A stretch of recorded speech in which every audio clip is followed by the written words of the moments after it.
G'day, you're here with Spinksy, the Weekend Waves, and our guest today holds he's a pretty special bloke, good friend of mine, a good friend of many, pretty much all around the world.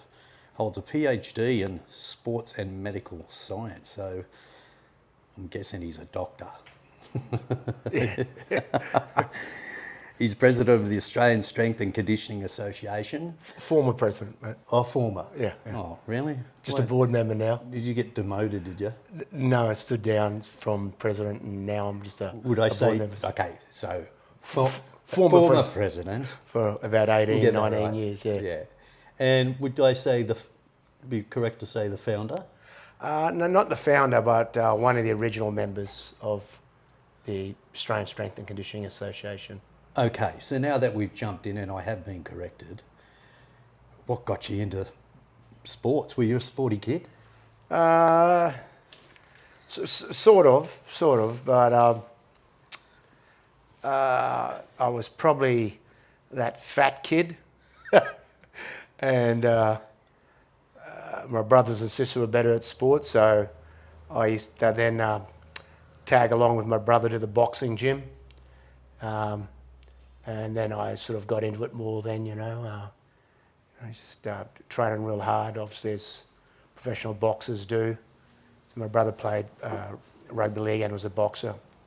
And so you learn how to train hard when you're doing those things, And not that I did any competitive boxing, but just going along and tagging along and training, Let's start with a 5K warm-up run, Wow. and come back and punch dumbbells in the air for like 15 minutes and then do some weights and then do your bag work. It's like 2 hours later. So you sort of learn how to train hard and got into it that way sort of thing. Did you get in the ring with your brother? No. No? I was 14 and he was like, he was like a pro. He was mainly a football player, and a lot of guys back then, like, it was my brother and Billy Johnson. If people know who Billy Johnson is in Queensland, they know who he is. He used to play for the Canterbury Bulldogs, and he was a really good boxer. He would have won the Australian title back in '79, but he headbutted the guy during the fight. Oh, yeah. Got disqualified. Yeah. But and Billy was a mad fitness trainer, So it was him, my brother and him used to play together in Brisbane Brothers at the time, and my brother was front row and Billy was a hooker. So it was like every scrum they just launch him to a fight with the opposition first scrum, and it was like, okay, we're the dominant alpha males here, you guys will back down, sort of thing. It was a different era then, All right. Football, but rugby league, but yeah. So you went through uni and decided to do that PhD in science, sports biology? Is that Sports, just say sports science. Yep. Sports science, yep. So, well, I did my bachelor degree and I graduated in 1985, and then about 8 years later I did a master's degree through Southern Cross University at Lismore. And so I had a master's degree in sports science. And then about another 8 years after that, I decided to start my PhD. So it wasn't all just linear, because basically, I think everyone knows getting a job today is like an arms race. There's so many people with so many qualifications. So if you want to get a good job, you just always have to sort of see where the trend's going and sort of give yourself a bigger guns, a bigger qualification than somewhere else. As well as experience. You need experience. You can't just have a piece of paper and say, I know it all. My paper says so. You need that in the trenches experience. So every 8 or so years, I suppose, I've just started to upgrade the guns I'm carrying around as in the piece of paper, from bachelor to master's degree to PhD. All right. Something like that. Was there any work for you after you or during that time in that kind of environment, in the sports strength coaching? Not in the 80s, and not in the 80s. Australia wasn't really professional then. Wasn't professional at all. After I finished, or as I was doing my master's and I finished, there was, and that's when I started. I was with the Brisbane Strikers in soccer and Redcliffe Dolphins in rugby league, and then the Super League war started when they started signing players in '95, and then that week that it started, which was around Easter time, I got a call from the Broncos and they wanted me to worked for them the following year in '96 because I'd been at Redcliffe in '94 and we won the premiership in all the grades in Redcliffe. We won A grade, reserve grade, C grade, 19s, 17s, 15s. I think they won the pub league as well. So Redcliffe was really a dominant force in '94. So I'd gone there and sort of implemented sort of strength training with, semi-professional and amateur athletes, but, people weren't doing it then. So I just, we'll do this, and made it pretty effective for that level. And, a lot of good guys come out of that system, like Petro Sivanasiva, Brent Tate, Dane Carlaw. Those two definitely went to Broncos too. Oh, three of them. Three of them, yeah. Yeah, so I trained them when they were 13, 14, 15. I think Petro was 17 when I started, or 16. So big unit. Yeah. So, some of those guys I trained, from when they were pretty young.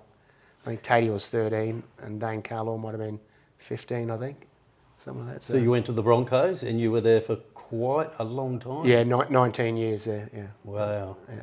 So it was good. And they won some. Yeah, won 4 NRL premierships, or 1 Super League and 3 NRL when I was there. Since you left, they haven't had one, have they?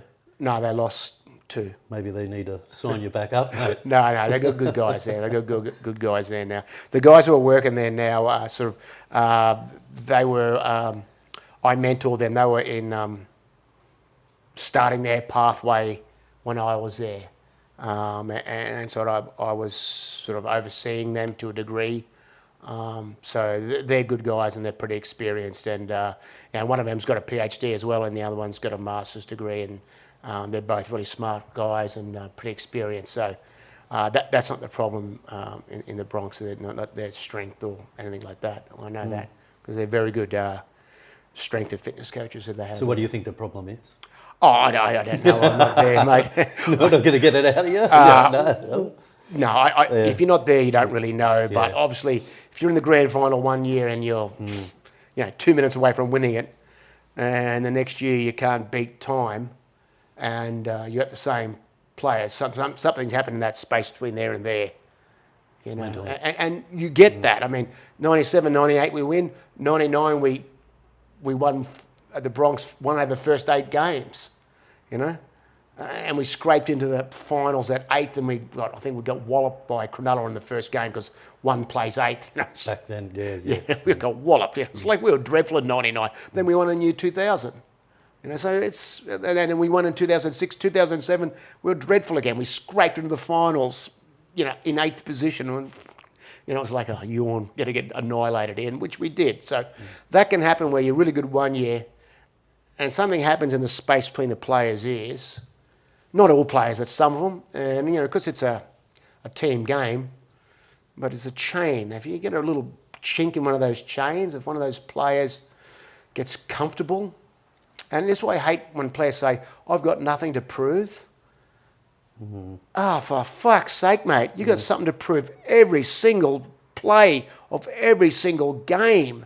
You got to prove you're better than the other person.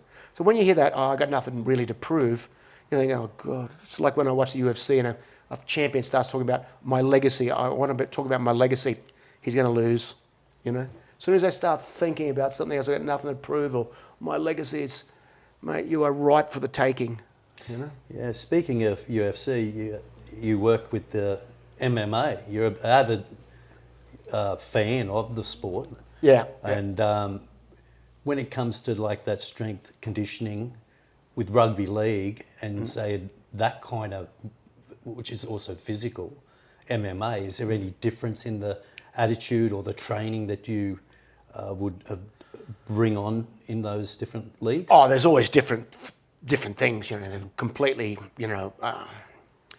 there's huge differences in the training for them, but there's certain things that both sports need to do. You need to be good in pull-ups. You need to you propel yourself surfing by paddling through the water. Your sprint speed paddling a surfboard is directly related to your pull-up strength per kilo of body weight. So if you can't pull up, your body weight plus a third of your body weight, so if you weigh 80, if you can't pull up another 27 kilos, you're not strong enough to sprint fast enough on the biggest waves of quality. Wow, is that right? Yeah. So that's for a male, but females should be trying to get that as well, and that's why the limitation, some of the females in surfing, they're not strong enough upper body to get enough entry speed onto the bigger waves, etc., etc. And that's research done at Surfing Australia, and they found what's called a statistical correlation, which just looks at the mathematics of things, and it's a really strong correlation between your pull-up strength per kilo of your body weight and your sprint paddling speed, whether it's 5, 10 or 15 metres, even across 400 metres if it's aerobic paddling test on your surfboard. Pull-up strength is a big predictor because you're basically pulling yourself through water. Correct, yeah. Now in wrestling or jiu-jitsu or some MMA, you're grabbing guys and pulling, so that pulling strength into you is fairly important, and you don't need to get anything complicated. A pull-up. Yeah. What's complicated training to do? Get strong at pull-ups. Whack. Yeah. It's not complicated. So you have worked with Surfing Australia with the... I didn't work with any of the athletes. I work with some of the coaches, and I mark some PhDs and help in some publications of... So Surfing Australia used to have a couple of embedded sports scientists who would do research. For example, one lady, Lena Lundgren, she came from Sweden. One year she looked at every single competitive wave from the surfing tour and looked at what it involved and what got the points. And back then what they found was, for example, the waves that score highest either have a barrel or an air manoeuvre. Mm-hmm. So the days of slinging back-to-back nice little turns like this, were over, because the Brazilians go snap, bang, tube off, and they'll get in the big waves. You could get big points. You could do a longer wave, twice as many of these nice little S turns, looking flat. You're not getting the big scores. Mm-hmm. And the judges are one of the critical manoeuvres, either barrel or air, a successful air and re-entry. Yeah. So in the most critical part of the wave, yeah.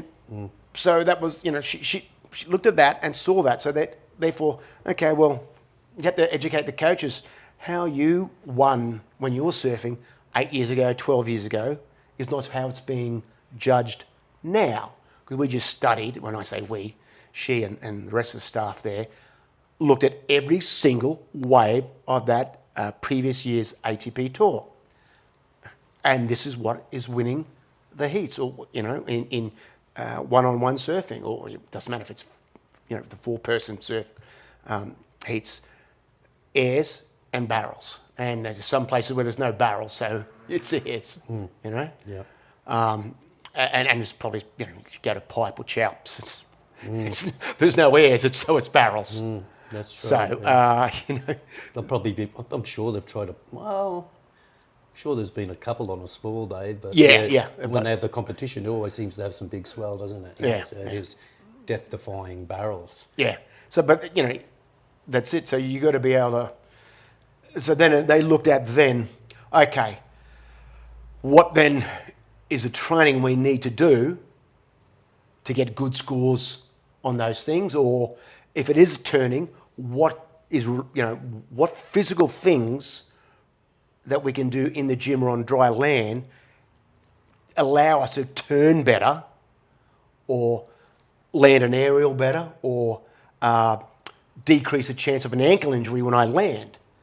So, for example, they lined up 20, the highest ranking surfers in Australia. They've got their footage of their best turns. And they asked an Australian top-level coach and a judge to rank these surfers' ability to turn the board, these Australian surfers. They're all top 20 males. And they just measured their leg strength on a force plate isometrically, which basically you just pull against a scale thing, like a crane scale, and you grab a bar and just push your feet in the ground hard as you can. Mm-hmm. It's simple, so there's no technique, it's just like isometric, and then jump with their hands on your hips, so there's no arm swing, so just looking at your legs. And what they found was those who turn the board better have better leg strength, just measured in that simple test. So it's not squatting or leg press, just push your feet onto this plate as hard as you can, but you're pulling up on a handle so you can push down. And they jump better. So jump is the power manifestation of strength. So you want to turn the board better, you need stronger legs, and you need more powerful legs. Power is a speed at which you can use that strength. So you can be strong and slow like me, or you can be like a fast person and not strong, but we want sort of somewhere in that middle zone. So they said, okay, we want guys who are strong in the legs but fast. And the Brazilian guys are like that because they're playing soccer and doing Muay Thai and MMA as well. And running up and down the stairs, and jiu-jitsu. So they had the strong legs from their soccer training and that, and kicking, which is an explosive thing. So the training was directed at improving the strength of the guys and girls' legs so they could turn better and jump and land. And when you land, how quickly you can stabilize your body weight. Again, you can do this off the force plate. So the force plate is just a big metal plate, and it measures, it's like a scale. So it measures, when you land on a scale, does that scale quickly bounce around the numbers, or does it say, okay, you're 75 kilos and stops, rather than, when you first stand on the scale, it goes like this. So they got these athletes to jump off the force plate and land on the scale, and if it could stabilize to within 5% of their body weight quicker, they tended to be better surfers landing from aerials and got less chance of injury because it could stabilise their body weight, which means then they could shoot off into the next manoeuvre rather than...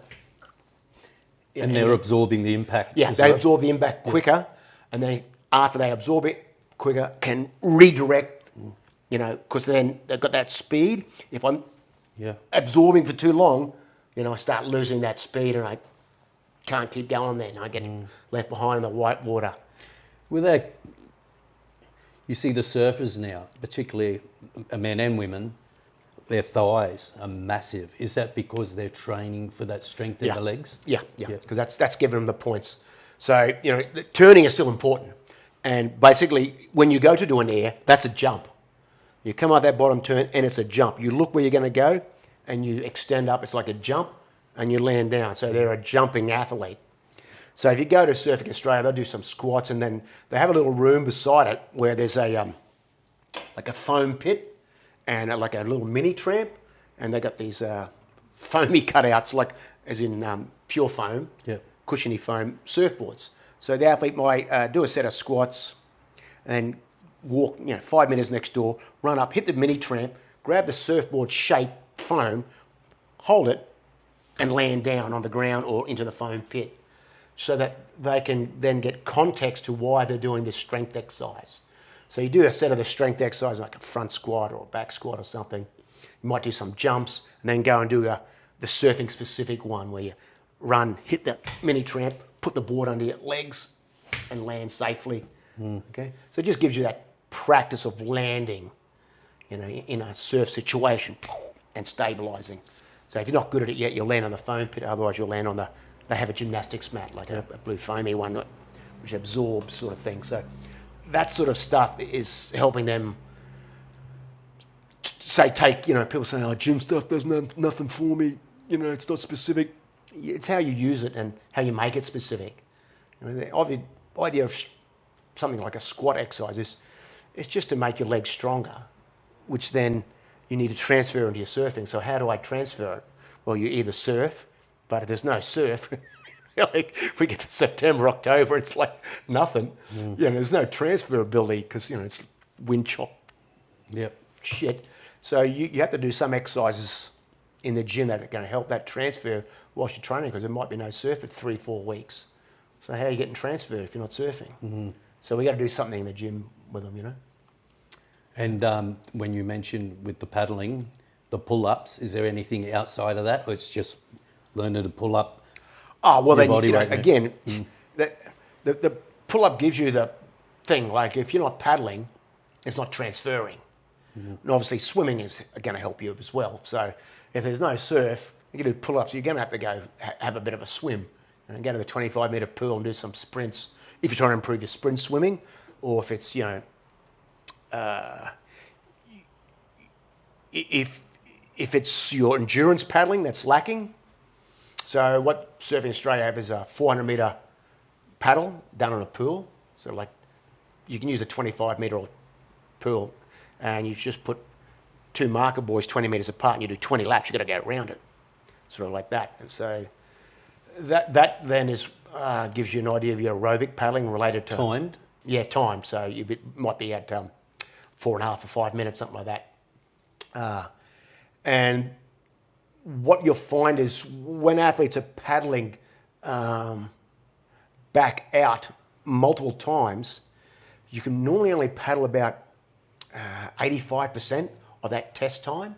Because if you try and go that test pace, you can't. You just get out the back, you got nothing to sprint onto a wave.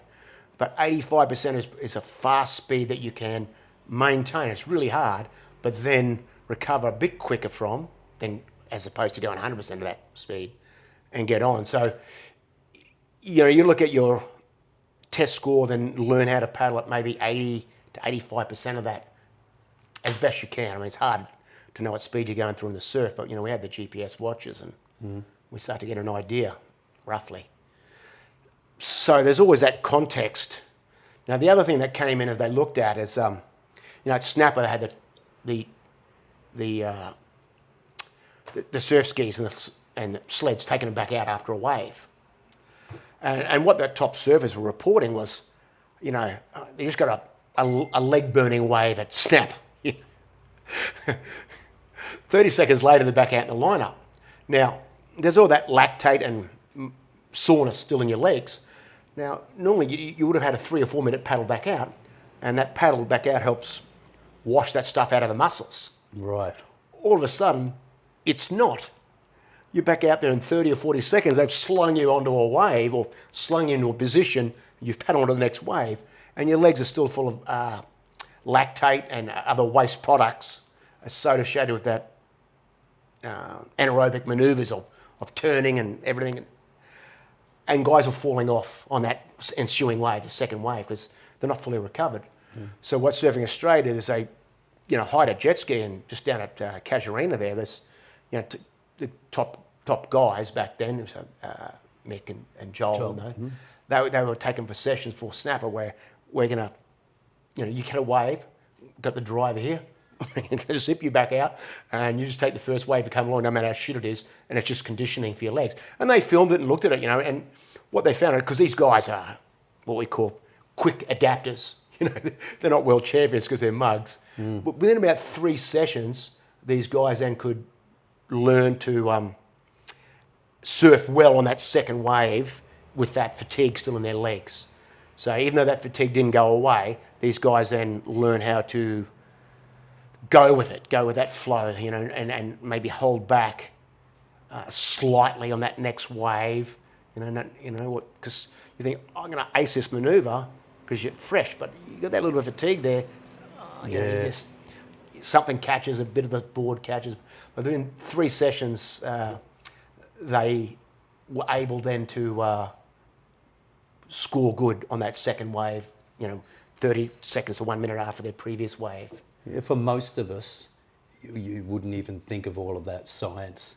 No. Well, you know, you're stuffed after a wave and you've got to paddle so far, or duck dive and get knocked on the head, and obviously that's your cardio. But yeah, you don't put, like, I don't even stretch before I go for a surf. We don't get towed back out by a jet ski either. We don't get 2 waves in 30 seconds unless we fall off. We're still on the line up and the next one comes along. Yeah, it's crazy. So, but that's elite level. You know, they're getting jet skied back out in certain comps. You know, it was only Snapper and Bells, wasn't it? I think, or back then. Yeah, and Margaret River. Margaret River, yeah. So which are on again this year. Yeah. So there's only a few places where it's happening, and but you've just got to prepare for that. It's they do a lot of the, even in Pipeline this year, they were doing bringing them out through the. Were they? Yeah. Okay. And just dropping them out to a near paddle zone and paddling in. Yeah. Just to get through the, you know, the pipeline's pretty much on the shore. There's a lot of sandbank and the sand movement there in that last competition. Yeah, I saw that video. It looked crazy. Pretty hairy.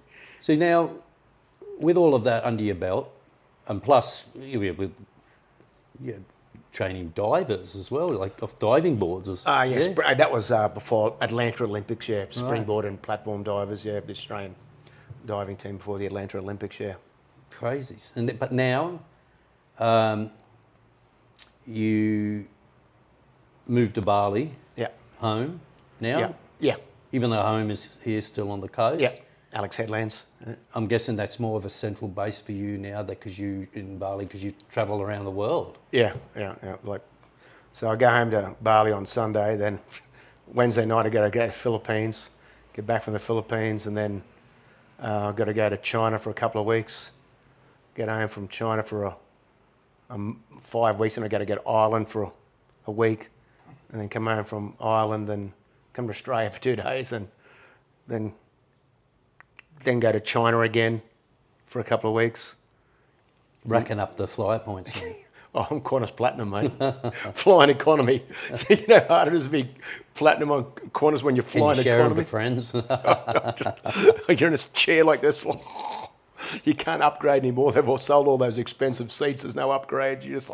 So that's with that ASCA? Yeah.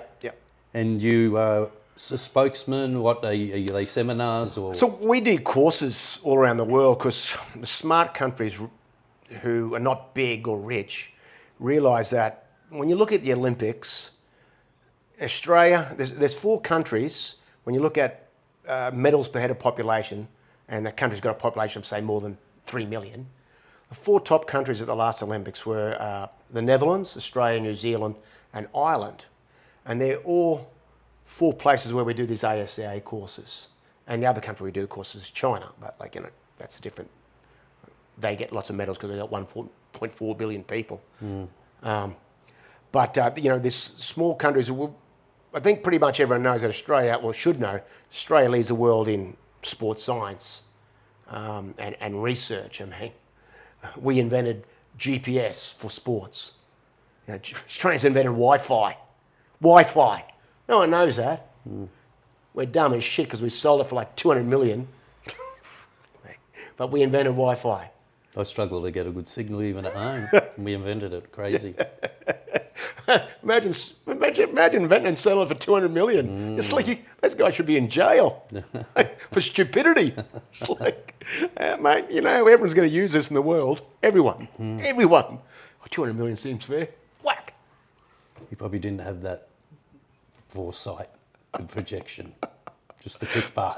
Yeah. Well, it was Probably got government. none left. It was CSIRO. So Right, okay. it was like free market guys. They'd be burning $100 notes going. Oh damn! Yeah, that would. 1 cent a connection. Thank you. Yeah, crazy. So you do that all around the world. That's pretty massive. Yeah. Do you do any private coaching or training at home for yourself, or is it personal stuff? Your gym set up at all? I have a home gym in Bali. Obviously, not allowed to work in Bali because that's illegal on my visa. So I don't work in Bali at all. Very strict on that. So I train at home in my home garage. So my wife and I. So we live at Canggu now, and we used to live at Kuta, but. That was a story and a half, was it? Yeah. Kuta went bankrupt during COVID, so they shut down power and water to where we were because no one would pay their bills or could have paid their bills or would pay their bills, so we had to go to Canggu. Kuta turned almost half it back into a jungle, wasn't it? Monkeys took over. There was dogs everywhere. It wasn't safe to walk down the street. It's like a scene from The Walking Dead, tumbleweeds.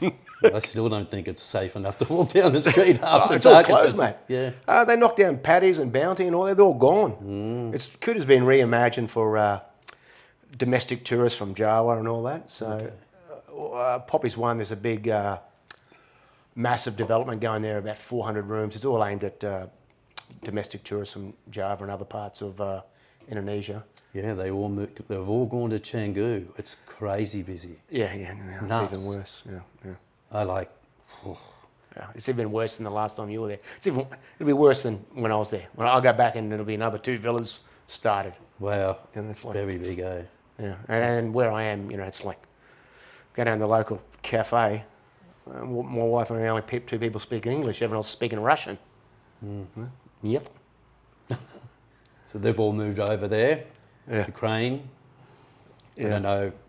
I remember out in the surf there was people calling them draft dodgers or something It like was that. I think they're just young and just didn't want. Well, why would you want to be there? No, You know, no. Well, they're wealthy. Yeah. Well, there you go. Is it true that they stopped their credit cards or bank accounts at one stage? That it was some kind of Yeah, well, that was supposed to have happened early in the war. There was Western banks were they were blocked out of what's called the IBAN system, the International Banking Association network, but they found ways around it. Like they got Chinese bank accounts and all that. yeah. So that was what Xi and Putin had a friendship with. So I believe. So it didn't really affect them. No, they that, just that changed much at all. Just changed bank accounts. Yeah. Crazy. All right. So would you have any advice for any aspiring coaches that are doing what you're doing, the strength and coach performance? If they're working with surfers, yeah. Well, obviously, look at the research. Don't think the biggest problem with strength and conditioning and surfing. They all think it's like yoga based. Oh, just do some yoga. Yeah, do that, but look at the evidence. So we're supposed to be an evidence-based profession. So the evidence is what is the things that score the points? What is the training then that improves our ability to score those points, to do aerials, to turn hard critically, to get into barrels, to not be injured. So look at the evidence and then do that training. One of the things is your ankle range of motion helps prevent injury when you land from an aerial or any hard turn. So if it's not 17 centimetres, so if you kneel down and kneel down, push your knee against the wall and measure the distance between your big toe and the wall, if it's not 17 centimetres, you're probably not flexible enough for a surfer. Now, if you're playing soccer, 12 centimetres is good. But what they found in surfers with injured ankles in surfing, it was 12 centimetres. So a surfer might have an injured ankle, their range of motion in this test is 12 centimetres, their uninjured side is 17, which means every time they try and replicate this manoeuvre, their brain thinks my good ankle can do it, but the bad ankle can't. So they keep writing checks that the bad ankle can't cash in because it doesn't have the same range of motion, degrees of freedom, to land in a bad position. So that's evidence. It's about, okay, we do need a range of motion there. We do need flexibility. We do need to be able to fit into little barrels. But we also need to be able to propel ourselves onto the wave with upper body strength. We do need to, there's another study they did, looked at pop-up speed and isometric strength, again, push you on the force plate. So I got on in a surfing pop position and said, push in on this plate as hard as you can. So they measured that and measured their time on pop-ups. They filmed them surfing. Boom. And the weaker surfers couldn't pop as quick, which was mainly the female surfers, but some males. And they were 10% slower in their pop. So that's critical in big waves. Were they connected to any device or anything out in the water that you could monitor, or was it just by filming? So they filmed, high-speed cameras, and from the moment their hands pushed to they popped. So it's when the hands went down, so they popped. So you're still involved with that now, or I'm just thinking of the development so far ahead, like for example AI or something like that. That would be, that sort of stuff's happening. I mean, I'm not quite sure what's going on at Surfing Australia now. Yeah. But other sports in general? Oh yeah, hell yeah, yeah. It's all laser-eyed. Yeah. We have, like the football players, no matter what sport, have if it's soccer, league, AFL, union, they wear a GPS device on their back. But that GPS device is not just GPS. It's like our, a Rip Curl watch. It's got other things in it that measures accelerations and other things. Is that the one, like when they were commentating in Rugby League, NRL, and they were talking about, it was sewn into their jerseys. Yeah. And they were saying, this is his performance in this 5 minutes or whatever. Yeah. And they used to show that graph on the screen. Yeah. Is that? Yeah. So they look at how many metres per minute. Yep. So a normal NRL game, a forward averages maybe about 97 metres per minute, but you go into Origin and it's up to 105. So it's an extra 8% or more. And then, you know, some players, sometimes the good players, I remember a few years ago, some of the Queensland players, Daly and Cherry Evans and the hookers and the fullbacks were about 120 for a 5-minute period. So they're going like 20% faster than they would in a normal game. It's really intense. Another thing they look at is just accelerations and also impacts. So these devices, and I think what we'll see in the future on surfboards is, and we've been looking at trying to do this for years, is put these sensors into the board, so but without detracting from the board's Performance. Yeah. Yeah. You know, and that's the hard part. We can put sensors on the board, but it might surf like a dog, you know, so that we can see the forces, you know, when you're turning. That, yeah. So right now, everything we put on is on the surfer, you know, on their wrist or here or on the between the shoulder blades, and we're using that, and we're getting, you know, heart rate and stuff like that, and how far we paddle by our watch, but we're not getting the forces the board is experiencing, and which means the lower body is experiencing or has to counter, and that's the area that, you know, has been sort of trying to research that for years. People are trying to do it without, you know, fucking up the board's performance. I get that. Yeah. So there's various things you can insert, but unless it's just really difficult right now. Yeah, We're not far away, mate. We're not far. Yeah. Just something embedded in like a sticker, one of their sponsor Yeah, tickets with the little things, and You could have like those piezoelectric deformation things, but unless it goes all the way around the board, you mightn't get it. And that, but So if it's under your foot, but then if you shuffle up 5 centimeters, or you know, or if it's under your, it's hard to not interfere with the purity of the surfing and affect performance whilst getting these measurements. So that's why everything's attached to the surfer right now. But once we get on the boards or in the fins, you know, things like that.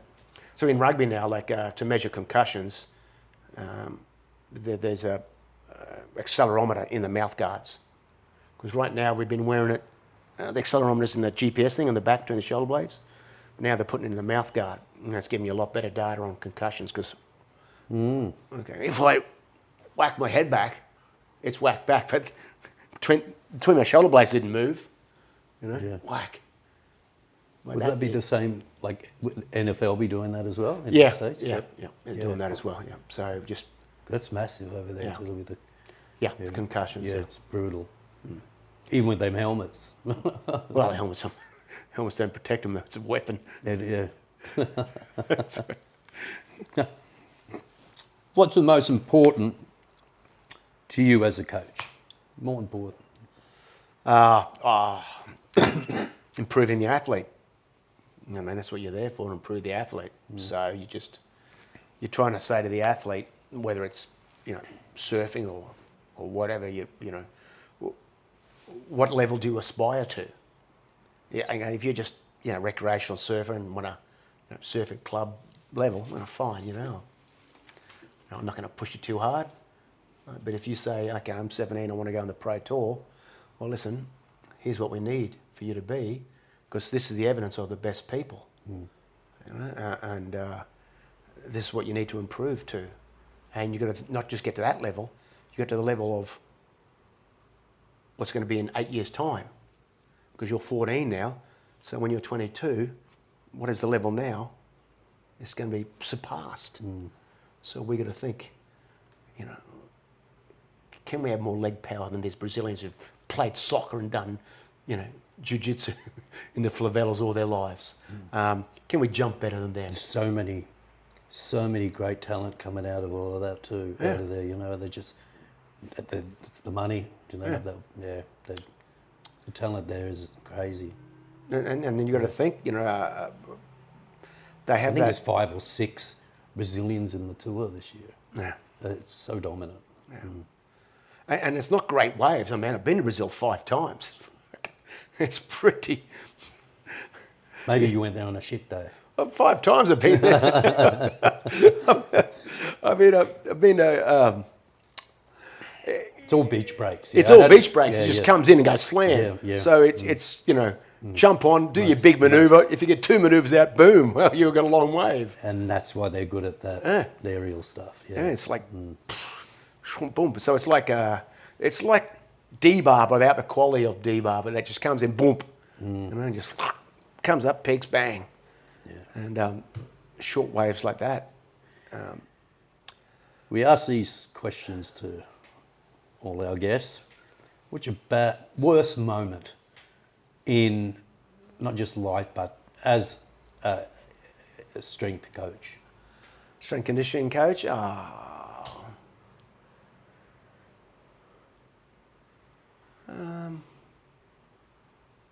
haven't had Many bad moments? No, I haven't had It's a pretty good job I've had. So I haven't really had any. Oh, Training anyone? There was one situation that was bad, and it was. I'm not allowed to say too much about it, but 30 years ago, a player from a rugby union team tried to sue me because he claimed he's hurt his back in the gym. Tried to sue me for $1 million, me and the team. Jesus. And the team that I worked for... So you tried? Yeah. Yeah, tried. Yeah. Obviously, was found not to be factual.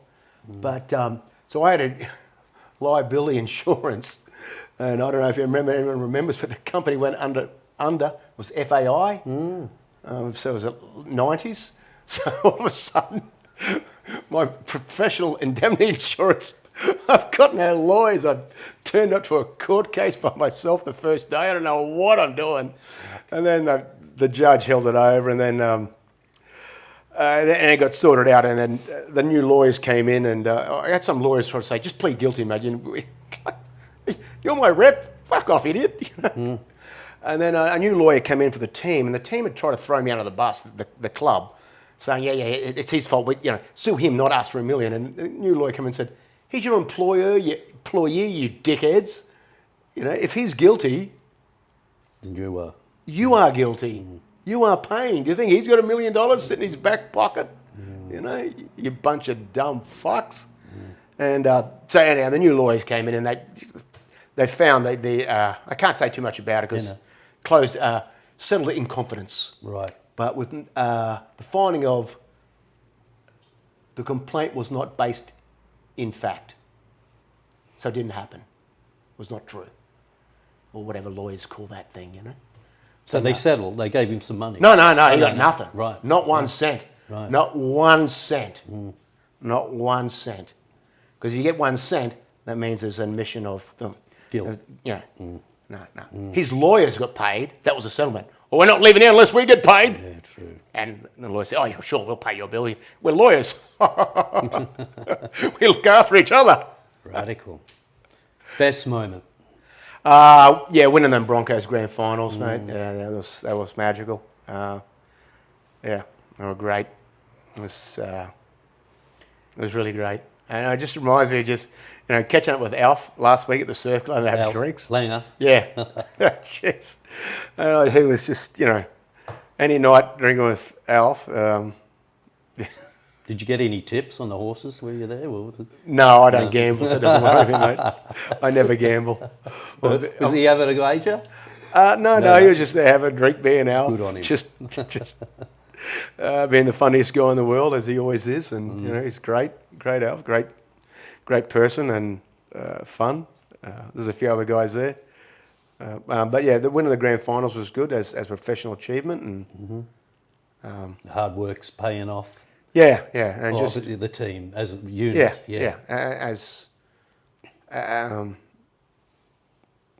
And there was something you can always cherish, like that.